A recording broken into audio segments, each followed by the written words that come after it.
안녕하세요. 개발공부하자입니다. 요즘 우리가 IT 쪽으로 취업을 많이 준비하면서 코딩 테스트를 보는 기업이 점점 늘어나는 추세입니다. 그러다 보니까 여러분들이 조금 괜찮은 기업이나 큰 기업을 준비할 때 항상 알고리즘을 준비하고 있어요. 그런데 전공자가 아닌 분들 같은 경우에는 이 알고리즘 공부를 어떻게 시작해야 되는지, 또 어떻게 풀어나가야 되는지, 이런 부분들에 대해서 굉장히 많은 고민을 가지고 있고, 또 일찍 포기하시는 분들도 제가 많이 봐왔습니다.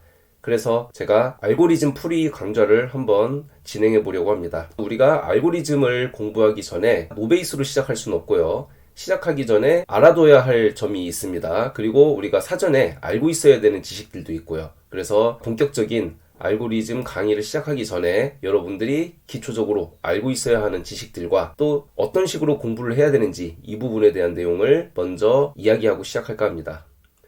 자, 첫 번째로 이 알고리즘 강좌를 듣는 대상인데요. 기본적으로 자바에 대한 지식이 있어야 됩니다. 그래서 자바에 대한 기본 문법은 물론이고요. 객체화, 제너릭, 컬렉션 프레임워크 이 정도 지식은 여러분들이 알고 계셔야 됩니다. 또 코딩 테스트를 준비 중이지만 무엇부터 시작해야 될지 모르는 사람, 이런 분들이 두 번째 대상이 되겠고요. 또 세 번째, 알고리즘 공부를 하고 싶지만 처음인 사람. 정리하자면 여러분들이 자바에 대한 기본 지식은 알고 있어야 하고요. 하지만 코딩 테스트, 알고리즘 이쪽에 대해서는 내가 전혀 해본 적이 없다. 이런 분들한테 적합하다고 보시면 됩니다. 그렇기 때문에 나는 알고리즘 공부도 좀 하고 있고 어느 정도 준비를 하고 있습니다 라는 분들은 이 강좌가 너무 쉽게 느껴질 수 있기 때문에 자바를 알고 있는 알고리즘 초심자가 좀 들었으면 좋겠어요. 그리고 우리의 이 강좌 목적에 대해서도 얘기를 하겠습니다. 첫 번째, 우리는 알고리즘 문제를 이해하고 접근하는 방법에 대해서 공부를 할 겁니다. 두 번째, 알고리즘 문제를 해결하는 과정에 대해서 한번 공부를 해볼 거예요. 그리고 세 번째, 문제를 자바의 메소드를 통해 쉽게 풀어내는 방법에 대해서 알아가 볼 겁니다. 이 알고리즘 풀이는요, 딱히 정답이라는 게 없습니다. 내가 선택한 어떤 언어의 특성을 가장 잘 사용해서 문제를 풀어내는 것인데요. 자바라 함은 태생 자체가 남의 것을 쉽게 갖다 쓰는 게 목적으로 하기 때문에 적합한 메서드를 사용하는 게 또 한 가지 방법이기 때문에 우리가 이것을 중요시 여기고 있습니다. 그래서 우리는 문제를 세련되고 효율적으로 풀려는 게 목적이 아니라 이런 문제가 나타났을 때 핵심은 이거고 이런 단계로 정리를 해서 이렇게 풀어내면 되겠구나 해서 적합한 메서드를 사용해서 이 문제를 풀어나가는 이 과정을 배우는 게 목적이라고 할 수 있습니다. 그리고 알고 있으면 좋은 내용들에 대해서도 좀 얘기해 볼까 합니다. 첫 번째, 람다식. 두 번째, 스트링과 스트링 빌더에 관련된 메서드들. 세 번째, 스트림 API. 여기서 말하는 스트림 API는요, 자바 IO의 스트림이 아니라 자바 1.8부터 지원되는 스트림 API를 얘기하고 있고요. 어레이스 클래스. 이렇게 네 가지를 여러분들이 알고 있으면 더 좋습니다.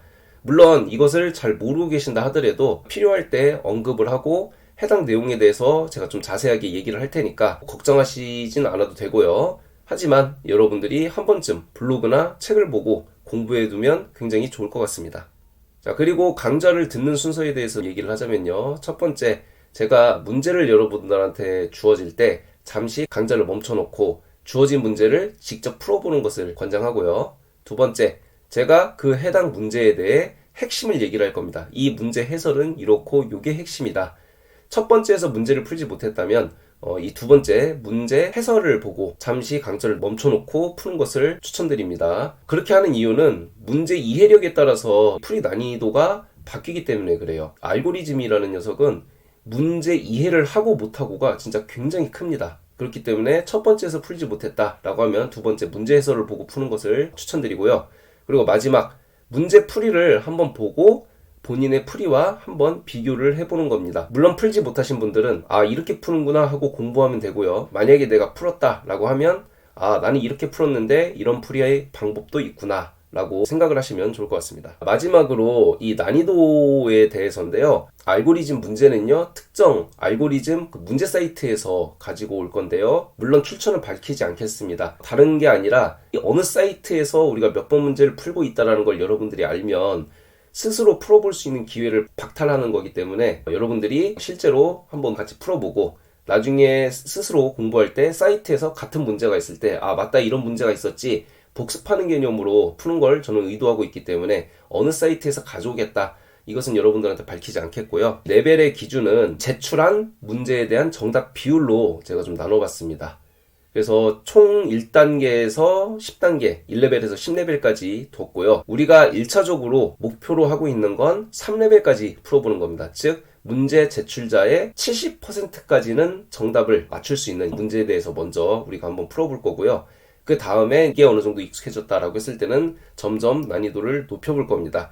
그래서 나중에 우리가 뭐 7레벨까지는 아니더라도 6레벨까지는 좀 준비를 할 수 있어야 나중에 여러분들이 알만한 이런 기업들에 대한 코딩 테스트도 준비할 수 있습니다. 자, 이렇게 우리가 알고리즘 강좌를 시작하기 전에 알아야 될 내용들에 대해서 한번 정리를 해봤는데요. 이 부분들에 대해서 여러분들이 좀 준비를 하시고 강좌를 시작하면 한번 같이 열심히 풀어보도록 하겠습니다. 감사합니다.